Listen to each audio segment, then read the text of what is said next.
My name is Charles. I'm the Director of Customer Support at Coastline. And today I'm talking with Kermit, who is a technical manager of support at New Relic. Nate has spent the last decade building his skills across various functions in customer support, customer advocacy, and he's worked in client services, escalation, account management, technical support, engineering, lots of really customer-focused roles. First, I'll just say it's going great because I'm here chatting with you today, and that's just a wonderful opportunity. It was great to talk to you last week, and I'm really happy to just be here with you following up.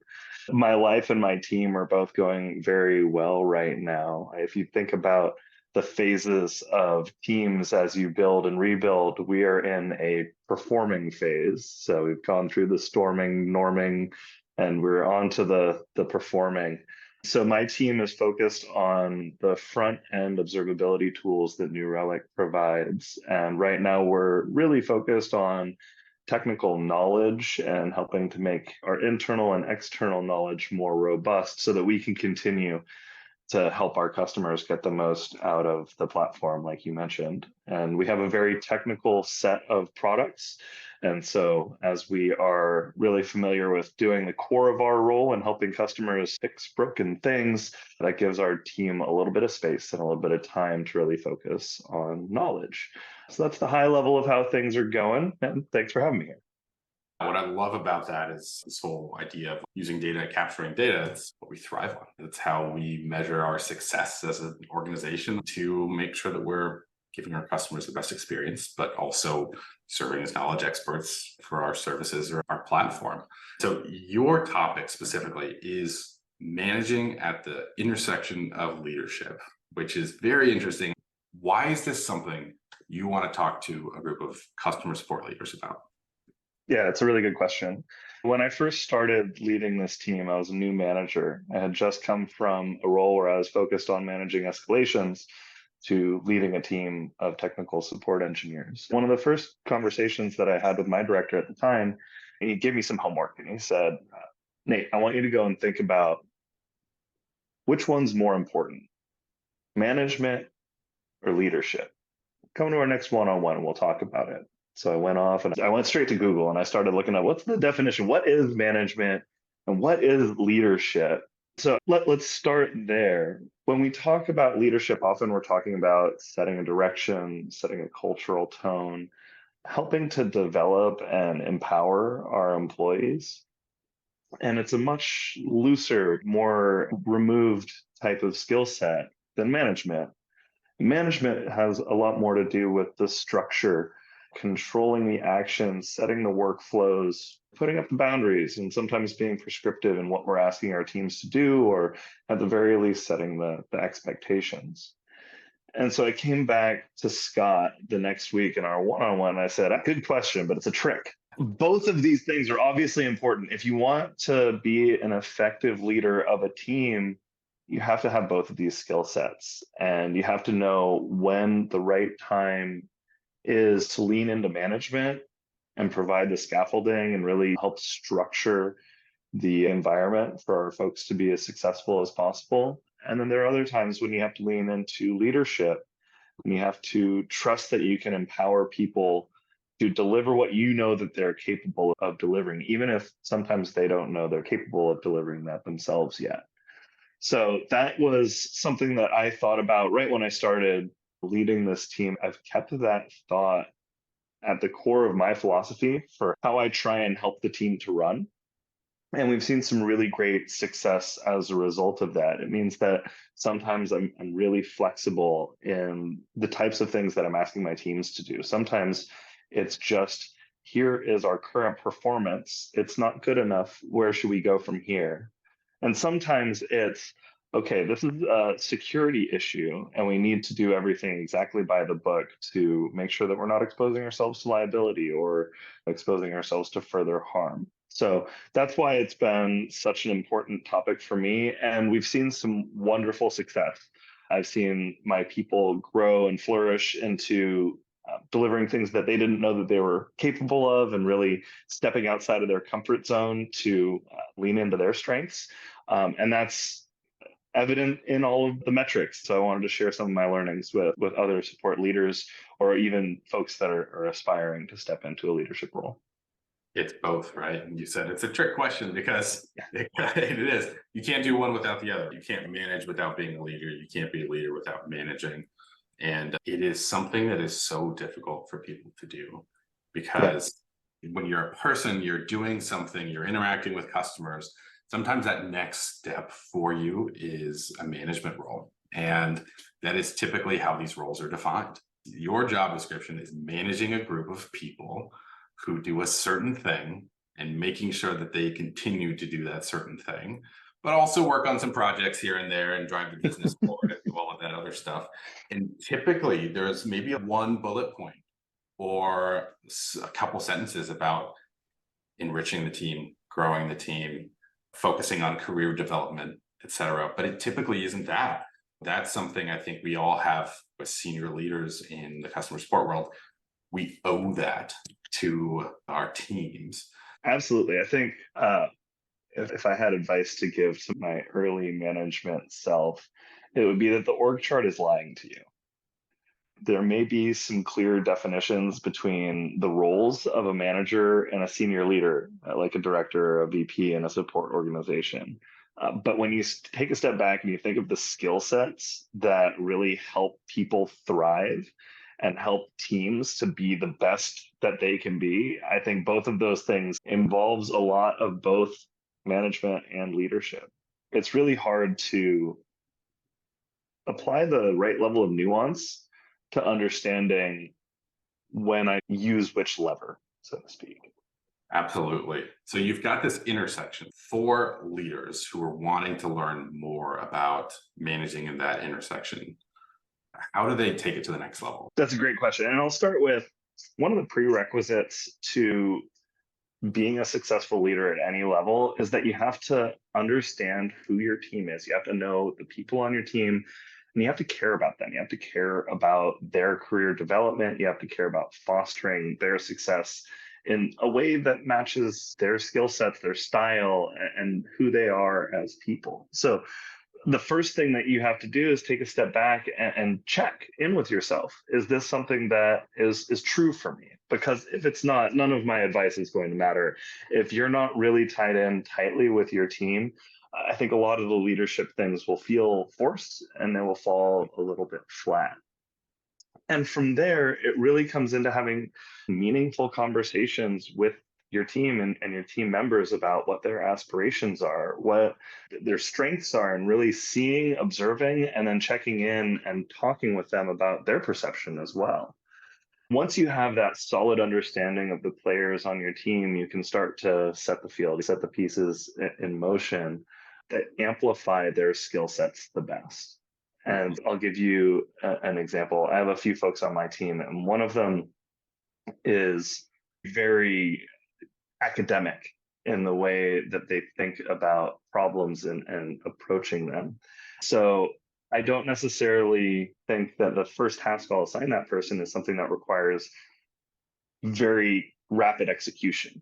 But if there's something that we need to theorize around, if there's a whole new problem set that we haven't really thought of how we're going to approach, I know that I can give this type of task to this person and they will absolutely develop the idea. They'll come up with some conceptual avenues to explore and then a proposal for where we should start. And conversely, I have some hammers on my team that are the folks that if you say, hey, here's the thing we need to get done, it'll be done before we hang up on the Zoom. So I know exactly who is the right fit for each of these different things and also how much guidance to give them, especially for a junior person on a team. Management becomes more important for the junior folks on the team because they may not have the experience, the perspective to understand what is really important to us, to our customers, to our business. So explaining some of those things, explaining what is important, but also how we're going to accomplish those things can then help to build their toolkit, their set of experiences, so that as they become more senior, we give a little bit less prescriptive direction in what we're going to do. It also depends if we're thinking about things that are assigned to an individual or things that the team needs to accomplish together. One of the things I love to do with my team is when, as a global team, we're underperforming and maybe we have a KPI or an OKR, and we're trying to just use TR as an example. Our goal at New Relic is to have less than a 10-day TR. And there are a lot of factors that go into it that might not apply to everybody else. But as a global team, we were not quite hitting our target. So we set out to first understand why aren't we hitting this goal, and then to come up with some strategies and some solutions so that we can get under our TTR metric. The first thing I did with my team, when we even first started talking about this at a high level, I just shared with them what the data looked like. I didn't have a problem statement with it. I didn't tell them this is something that we needed to fix. I just said, hey, here's our TTR and here's our target. And magically behind the scenes, all of a sudden things started to change. There was a shift in perception, a shift in the approach, where folks started to find ways to lower our TTR while still keeping in mind that it was always a balancing act between customer satisfaction.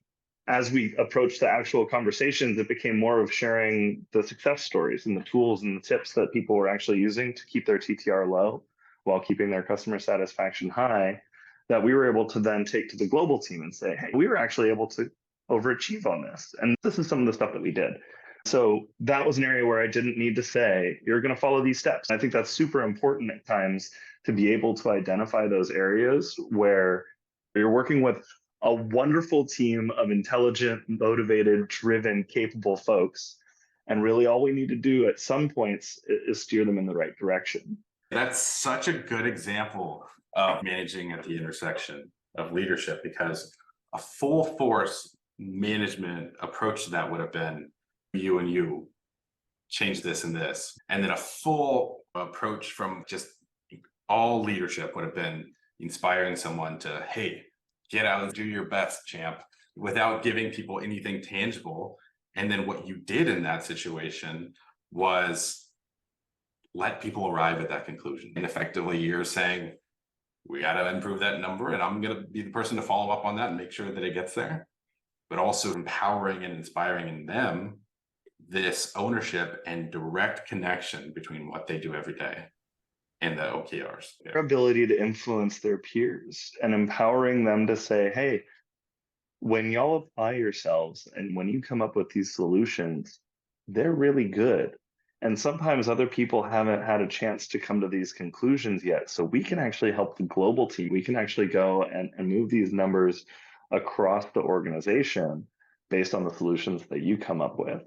And it can be really, I'll say, dangerous sometimes to take that full management approach, because the more you tell somebody what to do, the more they'll do exactly what you tell them. Right. And this gives a lot more room for the detailed and nuanced understanding of the folks that are really doing the work every day, that understand the limitations, that understand the impact of these choices that they make, to come up with a solution that doesn't have the gotchas, that isn't just, here's the set of steps. It's not just once you give a customer an answer, close the thing, but more, okay, how can we make sure that we're trying to give as many resources as possible, be as helpful as we can, and also give customers a way to follow back up with us so that they feel like they're taken care of, they feel like they're in good hands, but we can also stay efficient. We can then move on and focus on the next problem. And also self-serving, it's a lazy approach. For me, it's great because it frees up my bandwidth to focus on the things that are really the areas that I need to be more involved with, right? Telling the story of my team up to the senior leadership folks here in global technical support so that they understand what my team is doing. It's a much harder thing for them to advocate for themselves. And it's a position that I'm better suited to spend my time and energy rather than trying to come up with prescriptive solutions for things that they can solve on their own. Yeah, absolutely. So this isn't just for people leaders or managers. You just touched on something, which was this approach that I take as a people manager can influence the decisions that people on my team take to then influence their colleagues of, hey, here's what we're doing. And they are then becoming and learning how to be leaders on their team, because it really is showing people that you can do something and then following through on that, and then creating an environment where people can also do that. I think that one of the key foundations in this is that it's the approach that really treats our people like partners. This isn't something that works if you're in a transactional relationship where you're asking for tasks to be completed, but it is something that helps for the team to feel like they're a valued stakeholder. And it's true that they are some of the most important folks that we have doing some of the most important work for a company to be successful. So if we treat them like the valued partners that they are, they meet us halfway.